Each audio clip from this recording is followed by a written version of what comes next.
Gabi sa inyo. Ako po si retired Colonel Jonathan Galang. Sa po akong dating pulis, retirado na po. Optional retiree ako. Ang mga kasama ko po karamihan nasa serbisyo pa at ang iba po ay mga general na rin ngayon. Susundan ko lang po yung pahayag ni General Kita Sir tungkol po dun sa nangyayari ngayon dito sa ating bansa. Bakit po kami nandito? Gaya po nung nabanggit ko nung isang gabi nung ating pong virtual rally.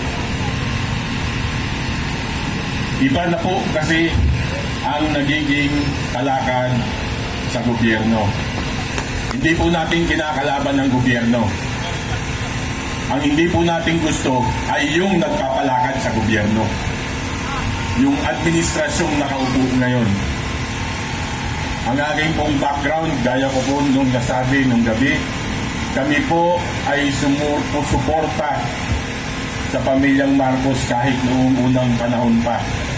Ang tatay ko po, ang aking namayapang ama na isang abogado, ay nagsilbi po sa Malacanang panahon pa po ni President Macapagal, yung tatay po ni PGMA. Hanggang panahon po ng Marcos Sr. at siya po ikinuha sa airport. Nang dumating po ang bangkay ng natirang Marcos Sr., kasama po kaming naghatid sa Lawag. Uulitin ko lang po din yung kwento ko nung gabi. Sana po hindi na lang namin ginawa dahil nakakapagsisi ngayon. Bakit? Nung pong kasagsagan, nung prosesyon, ng libing ng Marcos Sr., nagkaroon po ng stampede. Nagkagulo po, nag-stampede. At isa po doon sa muntik ng Madaganan nung nagkagulo, ay nung mga panahon na yun po ay si Mrs. Lisa Araneta Marcos. Malakas pa po ang nanay ko doon. Dinaatak niya para po hindi madaganan ng mga tao. At dinala po niya doon sa kay General Pacifico din yun. Na kung iisipin ko po ngayon, hindi ko po alam kung magsisisi kami kung bakit ginawa pa namin. Dahil noong mga panahon din po yun, buntis po siya sa kanyang panganay na ngayon ay si Congressman Santo Marcos. Sayang. Pero sabi ko nga, tadhana siguro talaga. Pero siguro po, tadhana rin ang magtatakda kung saan po maghahantong ang pangalang Marcos. Nakakalungkot pong isipin, nung pong minsan hinatid ko yung aking anak sa kanyang dorm, dumaan po kami sa convenience store para po bumili ng baon niya. May lumapit po sa sasakyan ko na isang batang babae. Mga siguro po, 3 taon, kinakatok yung sasakyan ko at ang sabi niya po, nangihingi ng limos. Inaabutan ko po ng pera, ayaw po tanggapin ng bata. Alam niyo po kung anong sabi ng bata?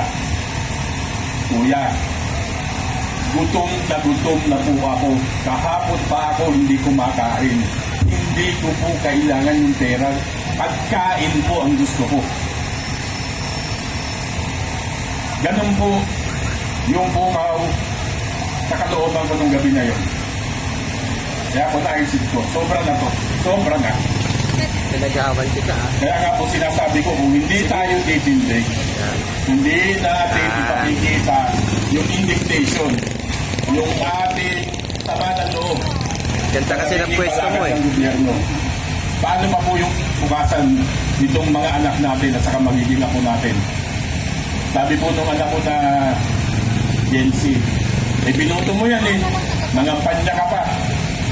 Totoo po yun. Ikinampanya po namin. Kung kayo po nakatanggap kayo ng mga payong na puti na may marka na BBM Sara nung panahon na eleksyon, maalamang po, isa kayo dun sa nakinabang dun sa binigay namin. Wala po kami inaantay na susunod. Pinadala po namin yun. Pinadala ko dun direkta sa headquarters nila dun sa Mandaluyong para po gamitin lang nila. Ganun po ang suporta namin sa kanila. Hindi po kami voluntaryong po sa amin yun. Kaya nga po sinisisi ako nung anak ko. Sabi nung anak kong pangalan na babae, binoto niyo yan Ano pong sabi ko? Oo nga, tama ka, binoto ko. Pero sa nakikita ko ngayon, obligasyon ko rin na ipakita na nagkamali nga ako ng sinuportahan. At walang ibang paraan na ipakita yan, kundi iparamdam sa kanila na nandito tayo ngayon at hindi natin gusto ang nangyayari sa ating bansa. Dito pong ginagawa nilang pagsupil sa ating kalayaan para magsalita. Yung pong ginawa nila kay General Romeo Pukis na pinailan po ng kaso. Imagine niyo po, inciting to sedition daw. Paano po naging inciting to sedition? Yung nagsasalita lang kayo ng inyong hinanakit sa gobyerno. Sa ating pong Artikulo 3, karapatan po natin yun. We have the right to air our grievances. We have the right to peaceably assembly and air our grievances sa gobyerno. Kaya po, anong naging inciting to sedition sa ginagawa na yun? Mali po bang magsalita tayo? Mali po ba magpahayag tayo ng ating kalooban? Mali po ba na sabihin natin sa gobyerno na hihirapan na kaming mga taong bayan? Mali po ba yun? Yung ginawa po nila kay Congressman Barsaga, sinubusulan nila. Nagsasalita, masakit po kasi yung katotohanan. Yung pong sinasabi ni Congressman Barsaga ay katotohanan. Masakit po sa tenga nila yun. Sa aking po panunungkulan, sa aking servisyo, marami rin po akong nakita. Naging ano po ako naging piloto din po ako ng PNP Air Unit nung araw.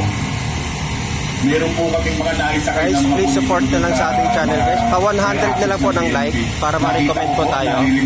Para ma-spread po yung ating live para makita po ng ating mga kababayan sa masulog sila ng mundo. Ang sinabi ni Congressman Barsaga ay simple lang. May problema ang bayan. Talamak ang nakawan na nangyayari sa bayan. Sinong nangunguna? Nangunguna sila dyan, yung mga kasama niya sa Kongreso. Ama! Kailangan pa ba ang isang kagaya nila pero bata ang magsasalita para lang po bawat isa sa kanila matauhan? Pero natauhan ba? Hindi! Mga ipokrito. Ethical complaint, ethics. Ano po ang ethic? Ano po ang ethical o ang hindi ethical? Yung magnakaw ka. Hindi po ethical yun. Yung hindi nga po hindi pagnanakaw eh. Pandarambong. Plunder. O tatlo asawa daw. Maraming kabit. Dati po, naririnig lang natin, milyon. Ngayon po, ang naka-1 billion. Sila po yung pinagkakatiwalaan natin dyan sa Kongreso ng ating budget. Sila po ang naghihimay-himay. Ang nangyari po, hindi may-himay nila para sa tawag bulsa nila. Kanina po, habang bumabiyahe tayo papunta rito, tinitignan ko yung mga kasamahan natin, mga kababayan natin, nagtitinda, nagtatrabaho ng tapat at nagtatrabaho ng patas. Nakikipagpatintero sa sasakyan sa highway. Tapos itong mga to, anong ginagawa sa pondo ng bayan? Pinambibili ng mga luho. Pinambibili ng mga pangyabang nila, pampahambog nila sa katawan nila. Tapos, ibabalandar pa sa inyo sa social media. Pagmamalaki pa nila yung mga galing sa pandarambong nila. Anong klaseng ethics po yun? Anong klase yun? Tapos ito ngayon nagsasalita ng katotohanan. Sususpindihin ninyo. Baliktad na ho ang mundo natin. Pero kahit po ganito, huwag po tayong mawawala ng pag-asa.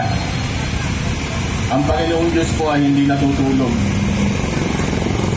patas po ang Panginoon.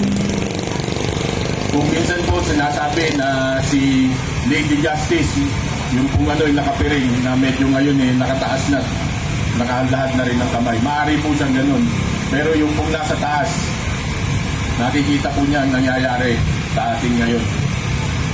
Pagpatuloy lang po natin na magkaisa tayo. Kailangan po magkaisa tayo.